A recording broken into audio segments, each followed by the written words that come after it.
INDIANA, that's Indiana. Ballin' like Reggie Miller, that's Indiana. I put up on my state, that's Indiana. Watch me rep it in your face, that's Indiana. That's Indiana, that's Indiana. Hi, I'm Matt from Ludovox, and we are GenCon 2016 with Sean on the Cool Mini Honored booth. Hi, Sean. Hello, welcome to the Simon booth, GenCon 2016. So we are talking now about Bloodborne, and this is probably our hottest game that we've got here at the convention. Very highly anticipated, for one reason, done by Eric M. Lang. So, what can you say about that guy? He has the designer of Blood Rage, and I feel that he's coming from the box, so it's kind of terrible. But you are going to talk about the game in a second. Yes, absolutely. So the game itself, it's based on the Sony video game, and the idea of it is that all of the players take on the role of a hunter, and we are going to be delving into a chalice dungeon and facing lots of different creatures and monsters as we go along the way. So there are different creatures that you'll face. There are bosses and just regular monsters, and as they come up, each one of them has a certain amount of health, which takes the form of these blood echoes here. So, in the case here, this guy has the 4 blood echoes there, and as we do battle with them, we'll be able to earn these and put them on our player boards, and those are going to be worth points at the end of the game. Each monster also has a certain type to them, which if you had a hand in killing them off, you're going to win trophies for that, which are also worth points throughout the course of the game. So that's the main idea of what we're doing. We're facing off against these creatures. Now, each game you're going to play, you'll also have one of these 5 evil main bosses, the final bosses that you're going to have to face, and they each have a condition that's going to change the outlook of the game every time you play it. So that's a different thing that you have to face throughout the course of the game. Now, the idea of it is we start off with a same deck of cards, and there are all these starter cards, and we've got some weapons in there.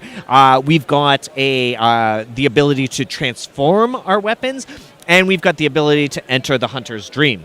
So when we transform our weapons, what it does is each turn, we're each going to select a card and put it face down, and then we reveal these cards. And when you choose transform, that means you get to see what everybody else selected and then choose a different weapon. So sometimes, depending on what players play, there may be some negative effect for you. There may be the ability to play a negative effect against other people.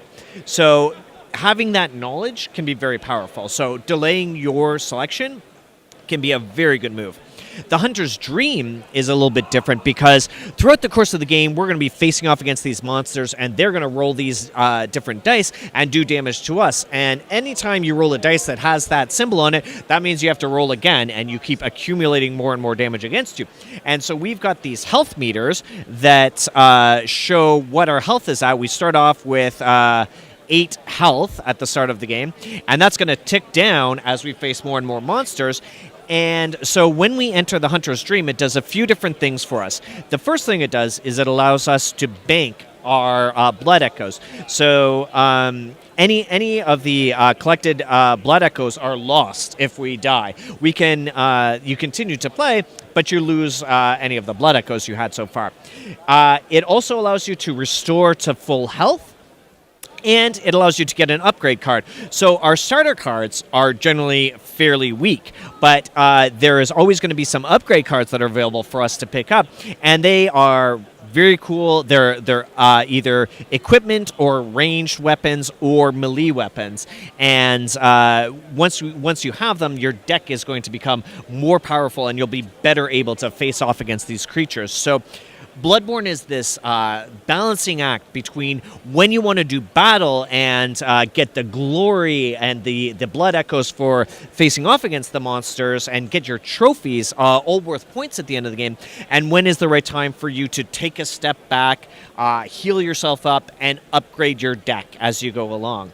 So very, very interesting game. Eric is great at putting together these dark themes. Another game by him, Blood Rage, big hit for us last year. The Others is just coming out at this convention. And so he's done this streak of games that have sort of a dark theme to them. So, he's the man to do it. So we're really happy with this one.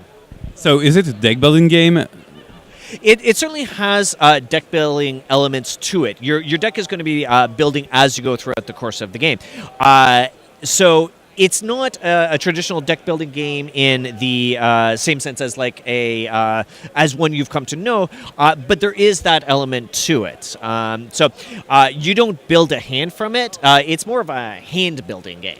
Yeah. And so we have 5 boards because 5 players can play it. It's probably mature, so maybe 14 plus for the ages. And is it 1 hour long or maybe less?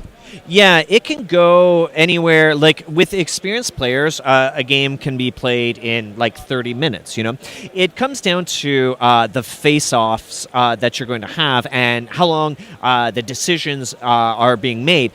This is a game that does have some cooperative elements to it in that you will be working together to destroy the monsters that you face, but ultimately there is only one winner. So there is bluffing and so interpreting what your opponents are going to do and what is the best move for you is the real crux of the game. And so I think that is where the gameplay comes in. So, but yeah, about 30 to 60 minutes. And how do we select the cards that improve our decks? Is there a center row, or do we draw from the pile?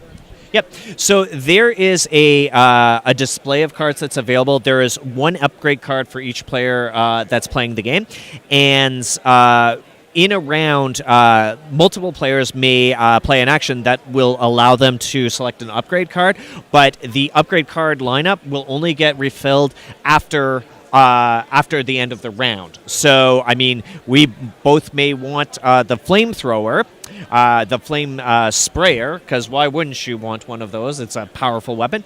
But if I take it, you're left to choose from the remaining upgrade cards that are out there. And it comes around to turn order, so this will rotate around as you play the game. Thank you, Sean.